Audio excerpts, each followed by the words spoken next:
Warp Pack is nuts. It drastically improves so many different items by simply having it on and using it somewhat correctly.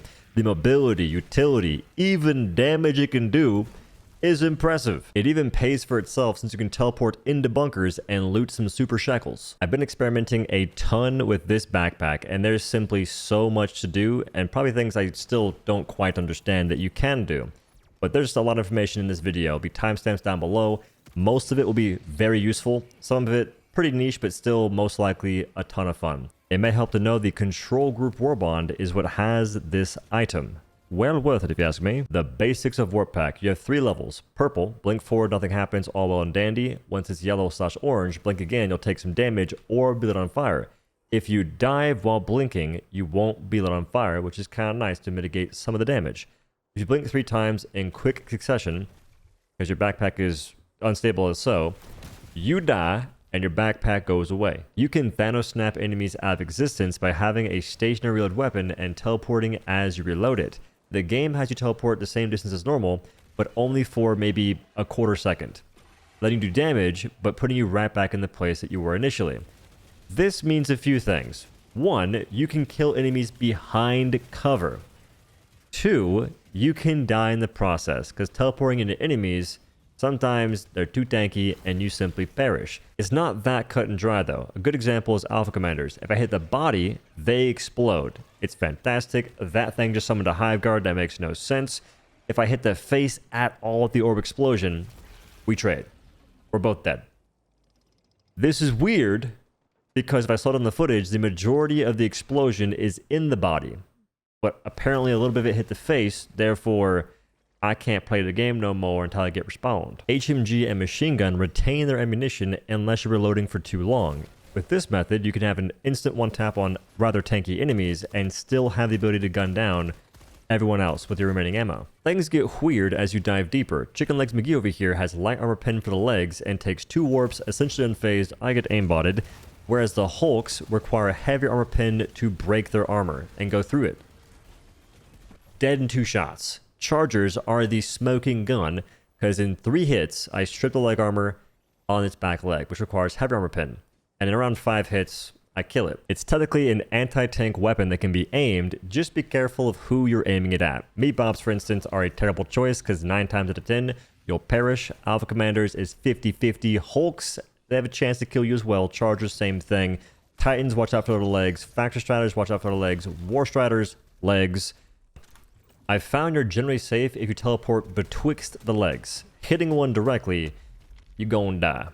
But if you go between, you do damage and eventually kill it. Scout Striders, I think Scout Striders aren't the end of the world, but Rocket Striders, they're pretty tanky. It can one-tap Overseers. Of the few weapons it can handle an enemy so tanky due to their blade of armor. If a flying Overseer is low enough, they also catch the Perishment. Devastators and Berserkers get one-tapped in a decent radius, and they walk pretty slow, are easy to hit, and don't turn insanely fast. On the contrary, I wouldn't recommend warping into a group of warriors.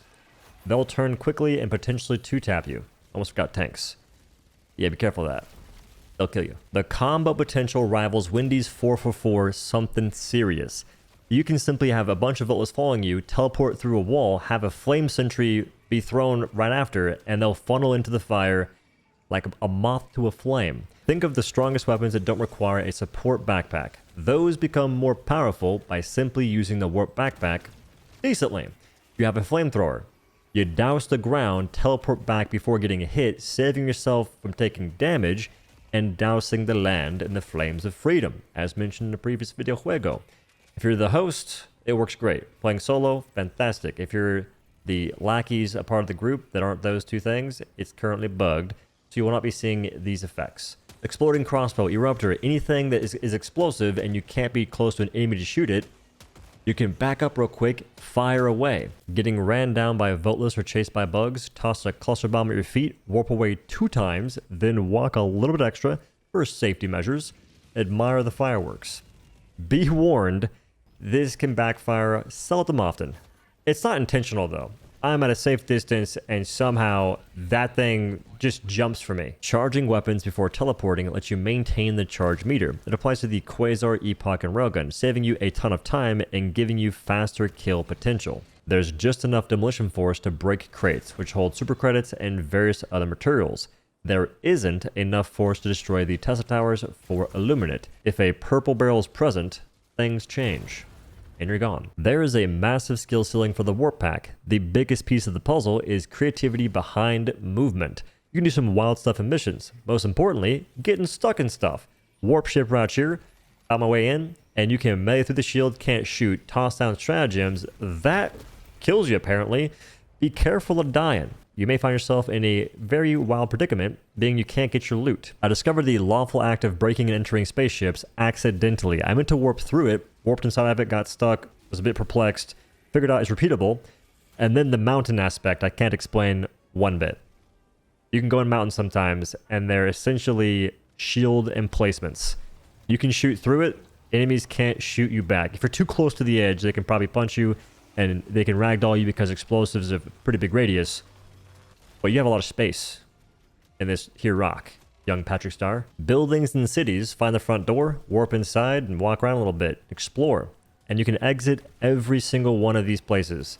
That goes for the spaceship and the mountain. If you warp just before hitting the ground, you'll take no damage. It's finicky though, since your character tends to go into a ragdoll. You can also teleport outside of Pelican 1, the extraction ship, and do whatever you see fit for about 10 or so seconds. You might be wondering, does that count as an extraction bonus though, since you're still in the mission? Or you were left behind? Yes, it does. Only 2 of us extracted, me and mi compadre. Getting back to that movement creativity mumbo jumbo, there's far more things you can do by simply approaching the problem a bit differently. I'm aiming to teleport as high as I can towards the man-made road here. That is where you're supposed to be walking. The game will allow you to teleport on that. Rocks, not so much. And this is just an outpost. Not a huge deal, although it does save you some time and some damage you take. Here's a stratagem jammer. Those things can be tough, take up tons of resources, and you don't have the ability to drop in resupplies. I teleported straight up by approaching it from the side and going towards the already made path. Science buildings.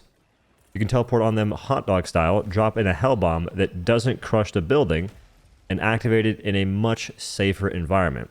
You're not perfectly safe because the bugs can burrow through the ground, hit you instantly, hug you so you can't fire back. Be aware of that. Watch out. And if you destroy the hell bomb before it goes off with a hell pod, you now have a hunting blind that, depending on the height, enemies can't hit you, except for Battle Titans and Shriekers. Hell pods take up a lot of space in the time warp dimension. If you get knocked off a science building, for instance, you cannot teleport back up because it's in the middle of it. In this case, my best course of action is to destroy it. Apart from teleporting through buildings on Illuminate side, you can get on top of their garages on the outskirts of cities, avoiding the meatbobs and bullets for a time being, and catching a small break. Remember how I mentioned it has demolition force? Well, you can close bug nests, which isn't a good thing, because survival ain't exactly possible as far as I'm aware. You gon' die if you do this. Warping into bunkers to collect super shekels can be challenging based on the layout. I've never seen this one before, so going at it the same way I normally do wasn't working. Usually, I sit there and hold the warp button. I don't press any buttons and I go in just fine. Here, I had to dive to make it in. And normally there'll be resupplies. In this case, there wasn't. Potentially super credits, random other materials, good stuff to loot. So I'd recommend going into bunkers whenever you see one. Just watch out for the CCTV. Evacuation missions tend to have indestructible buildings such as this. Teleport on top, and you are safe from anything that is melee. For the bigger buildings, go ahead and teleport on the wall here, and then teleport on top. And now you have some pretty... You can die to that? Don't do that. That's bad. Points of interest, especially sub-objectives, have layouts that you can get used to. This one's not complex at all. Just go ahead and teleport all the way up to the top. I'm at the terminal to deactivate it.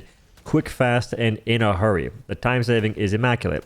For Raise the Flag and Illuminate, there's that tower you have to hell bomb. That's the only way to break it as far as I know. If you toss the hell bomb at the ground, it declare all the voteless that are endlessly spawning, whereas I can go to high ground near it, and the voteless have to take a detour. I'm safe. They're running to try and beat the brakes off me. They can traverse things they otherwise wouldn't be able to, so just watch out for that. But in any case, activate it and vamonos. definitely double dash away because you have no idea when it's going to go off. If you're low on stims and potentially have no HP left, you can warp into an intact resupply, destroying it, grabbing heals, and being able to pop them instantaneously. This is pretty niche, but could be the make or break in you surviving. Warp Backpack is S+ tier. It's above all other packs in the game simply because it's great against every faction. The fun of it, utility, movement, there are so many aspects that you can master and still more to learn as you play the game. See something you want to get over? Try.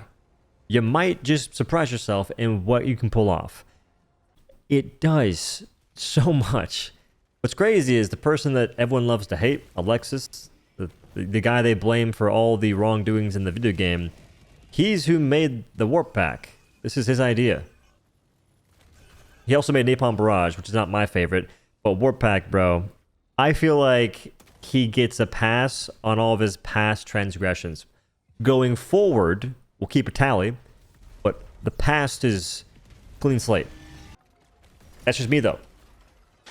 You definitely give it a try, and if nothing else, you should do the whole reload cancel into warping enemies out of existence. It's the closest we'll probably get to having magic, even though Dark Fluid is dang near magical.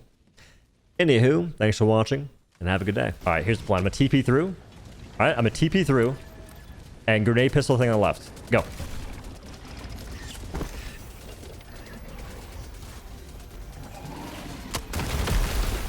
Plan worked out.